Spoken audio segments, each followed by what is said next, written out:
आज हम लोग ह्यूमन रिप्रोडक्शन के इस चैप्टर में फर्टिलाइजेशन और इम्प्लांटेशन के बारे में डिस्कस करेंगे।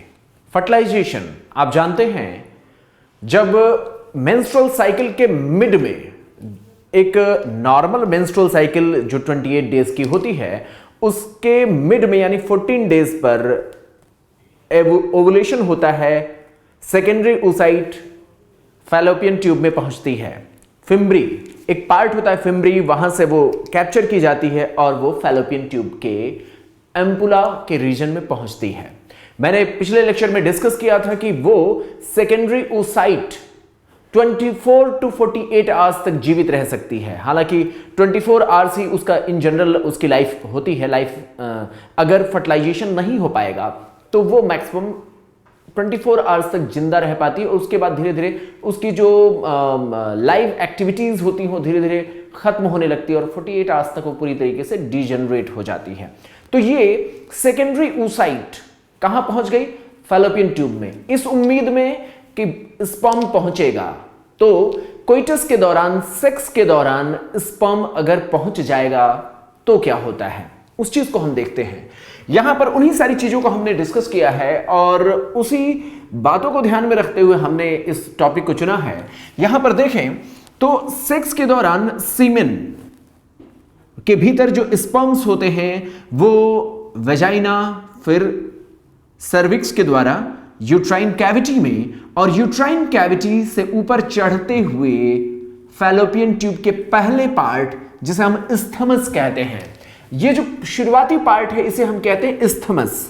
इस्थमस इसका नैरो पार्ट होता है, इस्थमस में पहुंचते हैं। उसके बाद ये आगे बढ़ते रहते हैं ये स्पर्म्स, और यहीं पर उनका मुलाकात होता है किससे? हमारे इस पूरे जो फर्टिलाइजेशन की जो प्रोसेस है उसका जो मेन कंसर्न दोनों पार्ट्स हैं वो यहां पर आकर के मिलते हैं। अगर मैं यहां पर स्पर्म को दूल्हे के रूप में दिखाऊं, दूल्हा बोलूं, तो ये हमारे जो सेकेंडरी oocyte है वो क्या है? दुल्हन है। तो याद रखिएगा ये अभी सेकेंडरी oocyte है, अभी वो ये ओवम नहीं है। क्यों? क्योंकि मैंने आपको बता रखा है कि ये मियोसिस 2 में आकर के रुकी हुई है।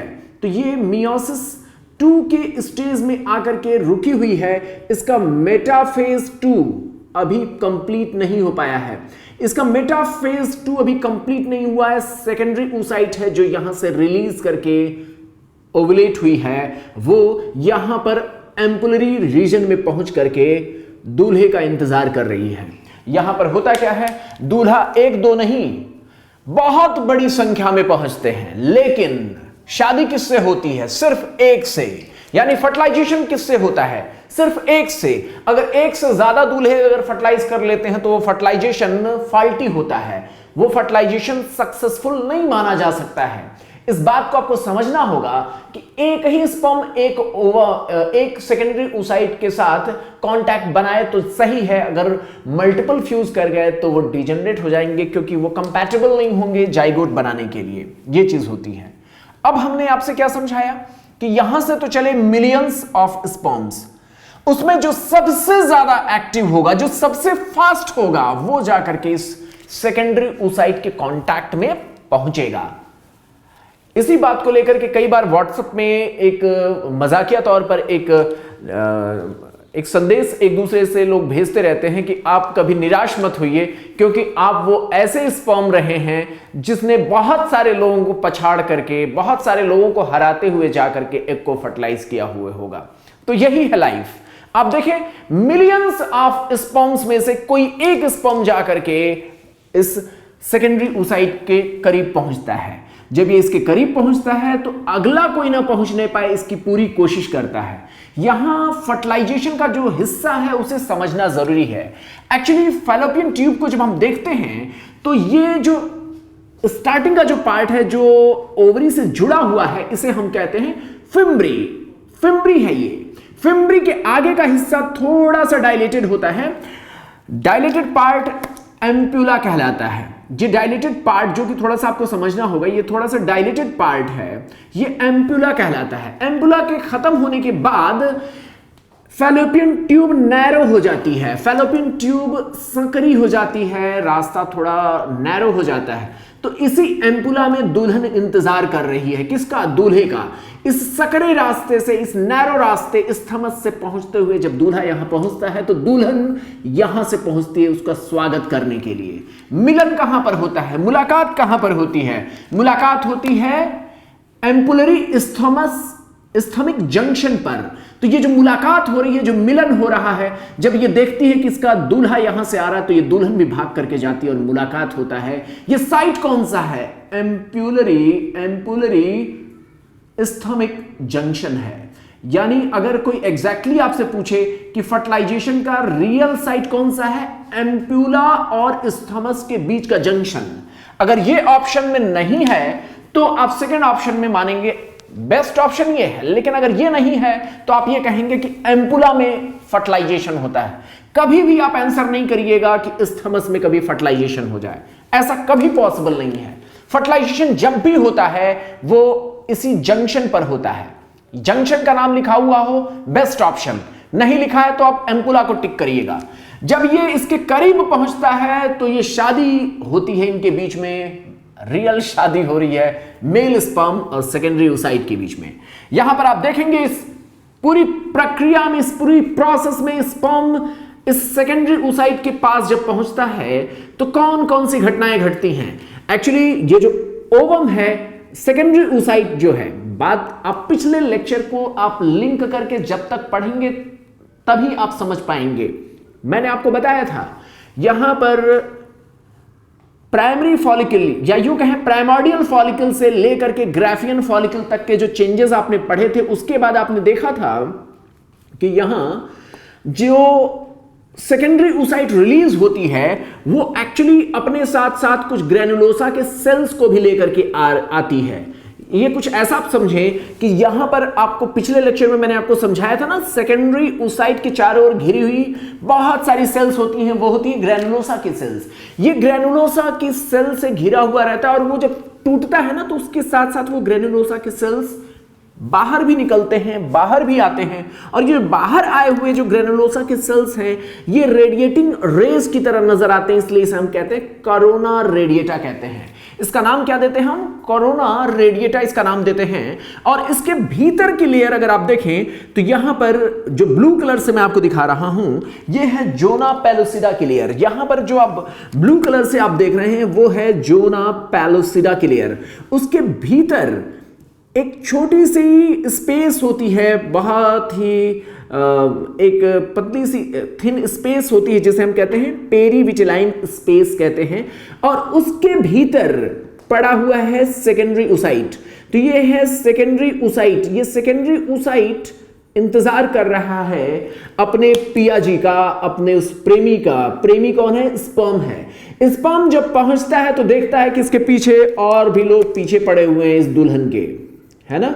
इसके पीछे दुल्हन के और भी लोग पड़े हुए हैं। तो जो सबसे फास्ट मूविंग दूल्हा होता है, जो सबसे फास्ट मूविंग, जो फास्टेस्ट रनर होगा वही यहां पर विक्ट्री पाएगा। ये होता क्या है कि जो इसका कैप है, कैप के रीजन को मैंने आपको बताया था, ये एक्रोसोम का रीजन है। इस एक्रोसोम के रीजन में कुछ एंजाइम्स होते हैं। वो एंजाइम्स इस ब्लू कलर के जोना पेलोसिडा को पेनिट्रेट करते हुए एंटर कर जाते हैं सेकेंडरी oocyte के भीतर। तो सेकेंडरी oocyte के भीतर जो ही ये पहुंचते हैं, मैंने आपको बताया था कि जब ये दूल्हा पहुंचता है तो अपने तो पहुंचता ही अपना प्यार भी लेकर के जाता है। प्यार है क्या? इसका अपना न्यूक्लियस। इसके अलावा और क्या है? देखिए, जिंदगी में कहा जाता है कि हम सभी एक दूसरे के कंट्रीब्यूशन से अपनी लाइफ में आगे बढ़ते हैं। लाइफ यहां पर भी देखें तो कंट्रीब्यूशन से ही आगे बढ़ रही है। आप देखेंगे यहां पर इसके पास केवल न्यूक्लियस है। आप देखें, इसके पास न्यूक्लियस है, इसके पास अपने नेक के रीजन में सेंट्रियोल है। क्या है? सेंट्रियोल। ये सेंट्रियोल इसके पास नहीं है, वो सेंट्रियोल फीमेल के पास नहीं है। सेंट्रियोल फीमेल के पास नहीं है, लेकिन सेंट्रियोल की जरूरत फीमेल को है। वैसे ही आप देखेंगे न्यूक्लियस इसके पास है, लेकिन इसके पास साइटोप्लाज्म नहीं है। साइटोप्लाज्म नहीं है। साइटोप्लाज्म अगर है भी तो बहुत थोड़ी मात्रा में है। साइटोप्लाज्म रियल में किसके पास है? इस सेकेंडरी oocyte के पास है। तो आप देखेंगे साइटोप्लाज्म इसके पास है, सफिशिएंट साइटोप्लाज्म है, इसके पास न्यूक्लियस है, लेकिन इसके पास सेंट्रियोल नहीं है, सेंट्रियोल इसके पास नहीं है। तो साइटोप्लाज्म ये अपना देगा, सेंट्रियोल ये अपना देगा, दोनों के न्यूक्लियस मिलन करेंगे, बनेगा जाइगोट। तो ये है लाइफ की शुरुआत की प्रोसेस। शायद शादी का जो बेसिक जो हम अंडरस्टैंडिंग की बात करते हैं वो अंडरस्टैंडिंग आप यहीं पर देख सकते हैं। वो अंडरस्टैंडिंग अगर ना हो, ये सेंट्रियोल यहां ना पहुंचे, तो सेकेंडरी oocyte कभी भी अपने मेटाफेज 2 को कंप्लीट नहीं कर पाएगी। खैर, हम अच्छी बातें करें, शादी हो रही है तो होगा क्या, ये सेंट्रियोल यहां पहुंचता है, मेटाफेज 2, आगे एनाफेज 2, फिर टीलोफेज 2 के बाद अल्टीमेटली सेकेंडरी oocyte से बनते हैं ओवम। ये कन्वर्ट हो जाता है ओवम में और सेकेंड पोलर बॉडी बन जाता है। आपको पता होगा, आप पिछले लेक्चर में आप देखिएगा क्या क्या चीजें हुई हैं, इन सारी बातों पर हमने पिछले लेक्चर में डिस्कस किया है। ये ओवम में कन्वर्ट हो जाता है और जब ये पूरी तरीके से जो ओवम जो बना है, ये इतना इस तरीके का इसके स्ट्रक्चर है, इस तरीके से इसमें चीजें हैं जो मेल के न्यूक्लियस से इसके न्यूक्लियस के बीच फ्यूजन कराने के लिए जरूरी होती हैं। जो सेकंड जो पोलर बॉडी बना है वो बहुत ही थोड़ा सा न्यूक्लियस, मींस न्यूक्लियस तो उसके पास होता है लेकिन साइटोप्लाज्म बहुत ही थोड़ा सा होता है, इसलिए इसका कोई इंपॉर्टेंस नहीं है। मेन इंपॉर्टेंस है ओवम का, क्योंकि इसी के पास सारा साइटोप्लाज्म है। जो सेकेंडरी oocyte के आगे के डिवीजन के बाद बनने वाले 2 सेल्स हैं, इसमें ओवम के पास ही मेजर साइटोप्लाज्म होता है। सारी फर्टिलाइजेशन कैपेबिलिटी इसी के पास होती है, इसलिए स्पर्म आकर के इसी को फर्टिलाइज करता है। तो अल्टीमेटली हुआ क्या, स्पर्म का न्यूक्लियस और ओवम का न्यूक्लियस अब आकर के फर्टिलाइज करेंगे। तो सवाल आपसे पूछा जा सकता है कि जब ये फर्टिलाइजेशन की प्रोसेस होती है तो मदद कौन करता है, तो एक्रोसोम का हेड मदद करता है। इसके जो एंजाइम्स हैं वो पहले कोरोना रेडिएटा को डिसॉल्व करते हुए इन सेल को पेनिट्रेट करते हुए, जोना पेलुसिडा को पेनिट्रेट करते हुए, आप यहां पर फोकस करेंगे तो आप देख पाएंगे जोना पेलुसिडा को पेनिट्रेट करते हुए अंदर की ओर एंट्री करते हैं और यहां पर फर्टिलाइजेशन की प्रोसेस पूरी होती है। तो इसी दौरान ये स्पर्म कुछ इस तरीके के चेंजेस कराता है कि जोना पेलुसिडा इस तरीके की हार्ड वॉल बन जाए, इस तरीके की मजबूत दीवार बन जाए कि एक बार स्पर्म जो घुस गया उसके बाद पीछे से ये जो स्पर्म पहुंच रहे हैं वो फिर दोबारा ना पहुंचने पाए, इसकी पूरी गुंजाइश पूरा एक इस तरीके से प्रयास करता है ये स्पर्म कि आप पीछे से आने वाले कोई भी स्पर्म फर्दर घुसने ना पाए। तो इस तरीके से आप देखेंगे 1 बाय 1 एक का एक से कांटेक्ट होता है। जो ही ये घुसा, जो ही इसकी एंट्री हुई, तुरंत जोना पेलुसिडा की वॉल इतनी इस तरीके की स्ट्रक्चरल चेंजेस लाती है जोना पेलुसिडा, ये ब्लू लेयर, कि पीछे से आने वाला कोई भी स्पर्म ऑफ फर्टिलाइजेशन नहीं कर सकता है। तो अब क्या हुआ, फर्टिलाइजेशन कंप्लीट हो गया, फर्टिलाइजेशन की पूरी प्रोसेस हो गई। अब क्या होगा,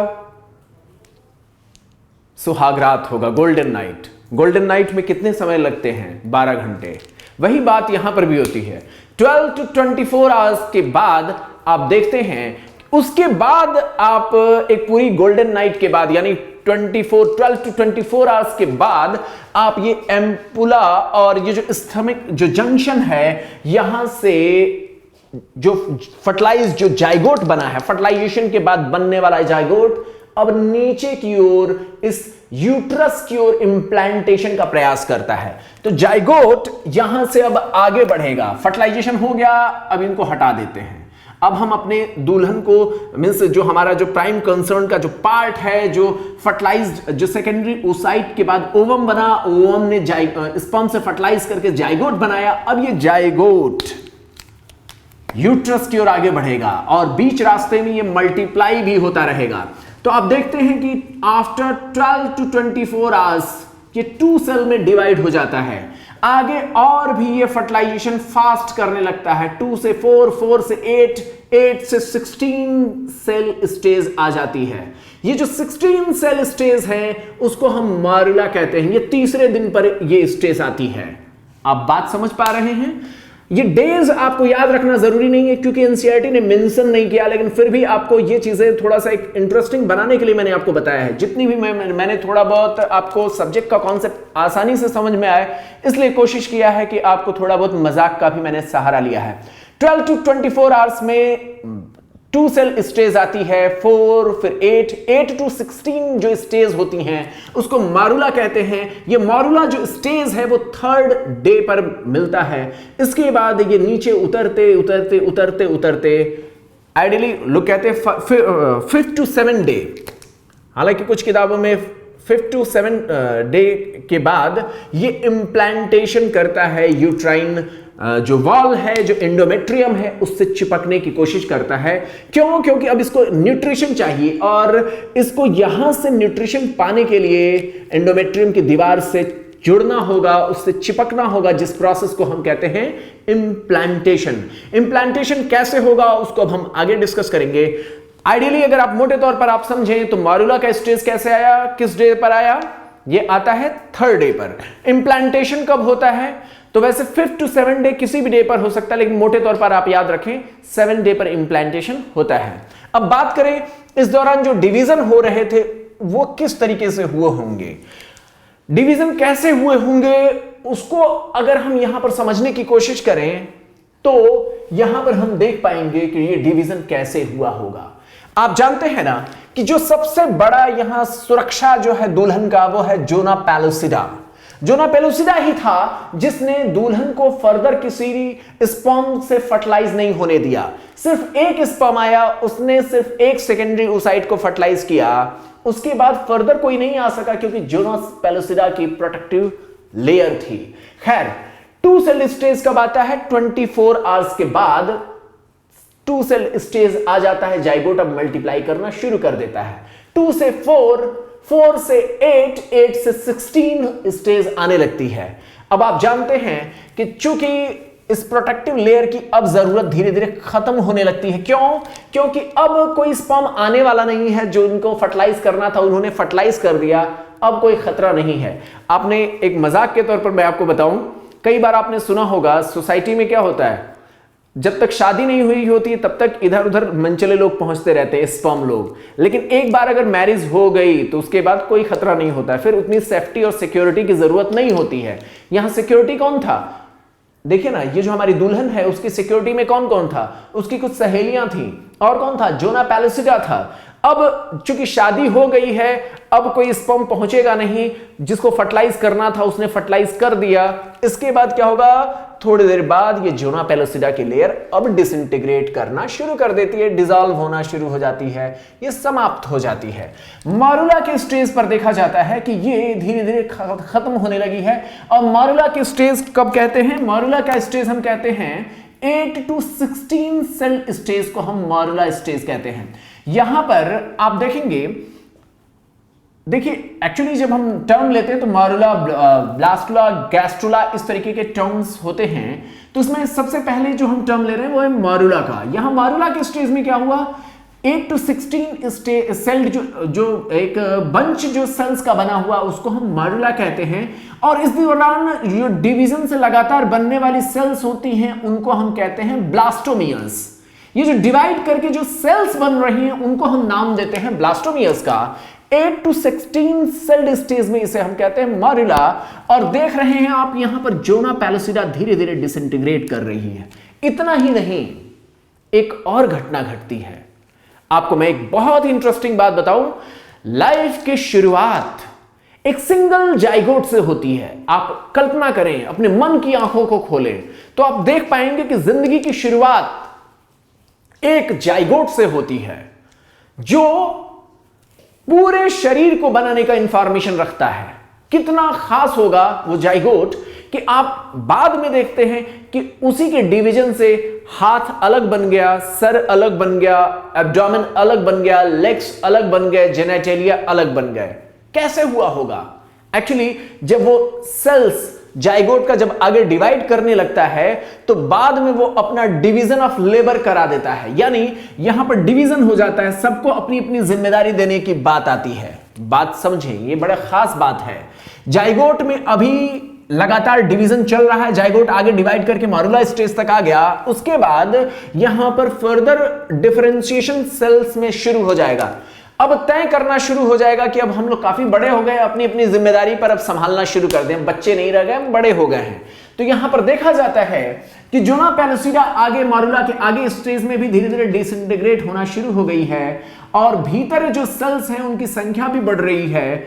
अब यहां पर दो ग्रुप में सेल का अरेंजमेंट हो जाता है। यहां पर एक इनर सेल मास है जिसको मैंने यहां रेड कलर से दिखाया, इनर सेल मास होता है, और दूसरा होता है outer cell mass. Outer cell mass को ट्रोफोब्लास्ट कहते हैं, जबकि इनर सेल मास एक बड़ा ही इंपॉर्टेंट पार्ट है क्योंकि ये फ्यूचर एम्ब्रियो बनाने की सारी जिम्मेदारी अब इसको दे दी जाती है। सोचिए कितना इंटरेस्टिंग है ये पार्ट कि किस तरीके से डिवीजन ऑफ लेबर, काम करने की जिम्मेदारी इन्होंने बांट लिया। कहा कि बाहर जो है सेल्स वो ट्रोफोब्लास्ट कहलाएंगे, ये प्लेसेंटा बनाने का काम, प्लेसेंटा नहीं, ये यूट्राइन की जो वॉल है उससे चिपकने की जिम्मेदारी इनको दे दी गई, और जो भीतर के जो सेल्स हैं, जो इनर सेल मास हैं, उन्होंने कहा कि हम प्रॉपर एम्ब्रियो बनाने की जिम्मेदारी ले लेते हैं। ठीक है, अब होगा क्या, होता यह है कि चूंकि यहां जो सेल्स हैं अब ये दो लेयर में बट गए हैं, दो अलग अलग तरीके से बट गए हैं, तो जो आउटर सेल है ट्रोफोब्लास्ट वो अपने अलग तरीके से डिवाइड करना शुरू करता है। उसकी स्पीड, उसके सेल का डिवीजन, उसका टाइमिंग सब बदल जाता है। इनर सेल मास अपने तरीके से डिवीजन शुरू कर देते हैं। यानी मेरे कहने का मतलब यह है कि ये जो इनर सेल है वो अपने तरीके से डिवाइड कर रहा है, आउटर सेल अपने तरीके से डिवाइड कर रहे हैं। इसका परिणाम यह होता है, इसका रिजल्ट यह होता है कि थोड़ी देर बाद यह होता है कि ये इनके बीच में जहां ये अब डिवाइड कर करके एक कॉम्पैक्ट मास ही बनाए हुए हैं, वहीं ट्रोफोब्लास्ट की जो आउटर लेयर है ये अपने भीतर गैप पैदा करते हैं। तो इनके गैप की वजह से यहां पर एक ब्लास्टोसिस्ट कैविटी डेवलप होती है। क्या डेवलप होता है? Blastocyst cavity. और इस ब्लास्टोसिस्ट कैविटी में फर्दर फ्लूइड एक्युमुलेट होता है। यहां पर इनर सेल मास, ये एम्ब्रियो प्रॉपर बनाने के लिए अब आगे और ज्यादा डिफरेंशिएट होता है। ये आगे कैसे inner cell mass ectoderm, mesoderm, endoderm में कैसे डिफरेंशिएट होगा उसको हम आपके सिलेबस में नहीं है, इसलिए हम डिस्कस नहीं कर सकते हैं। इस बात को आप बहुत डिटेल में पढ़ेंगे एमबीबीएस के फर्स्ट ईयर में। एम्ब्रियोलॉजी बहुत डिटेल में पढ़ना होता है, बहुत ही आपको अच्छी तरीके से पढ़ने का मौका मिलेगा। ये इनर सेल मास के आगे का फ्यूचर चूंकि आपका सिलेबस नहीं है इसलिए मैं बताऊंगा नहीं। ये इनर सेल मास ही अब बाद में चल करके एम्ब्रियो बनाने की जिम्मेदारी लेता है। तो ये हमने देखा कि ये एम्ब्रियो बनाएगा और ये जो ट्रोफोब्लास्ट है ये जाकर के अटैच हो जाएगा यूट्रस की दीवार से। ये यूट्रस की दीवार से आकर के अटैच हो जाता है, जिसे हम कहते हैं इम्प्लांटेशन।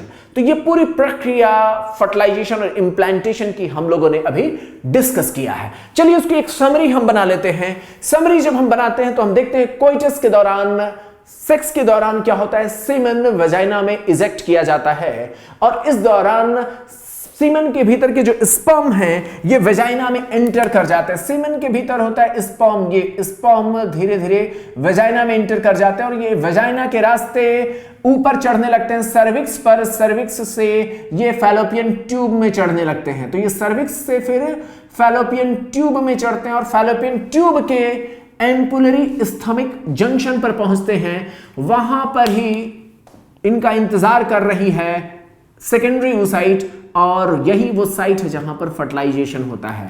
फर्टिलाइजेशन के दौरान क्या होगा, जो सबसे एक्टिव स्पर्म होगा वो जोना पैलिसिडा को पहले कोरोना रेडिएटा को पेनिट्रेट करते हुए जोना पैलिसिडा को पेनिट्रेट करेगा और जो ही जोना पैलिसिडा को पेनिट्रेट कर रहा है वहीं पर उसी समय वो इंड्यूस करता कुछ ऐसे चेंजेस कि पीछे से कोई और स्पर्म इसको पेनिट्रेट ना कर सके।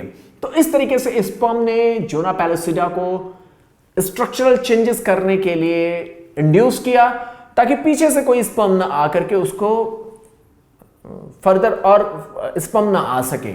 यहां पर जो स्पर्म आगे बढ़ रहा है जिसके बारे में मैंने आपको बताया कि वो एंजाइम्स जो स्पर्म के हेड में एक्रोसोम में पाए जाने वाले एंजाइम्स की मदद से ये पेनिट्रेट करते हैं। फर्टिलाइजेशन कि जब प्रोसेस होती है तो उस दौरान क्या होगा, स्पर्म से कौन मिलता है, ओवम नहीं, सेकेंडरी oocyte मिलता है। यह सवाल पूछा जा सकता है, स्पर्म किसके टच में आया, सेकेंडरी oocyte के।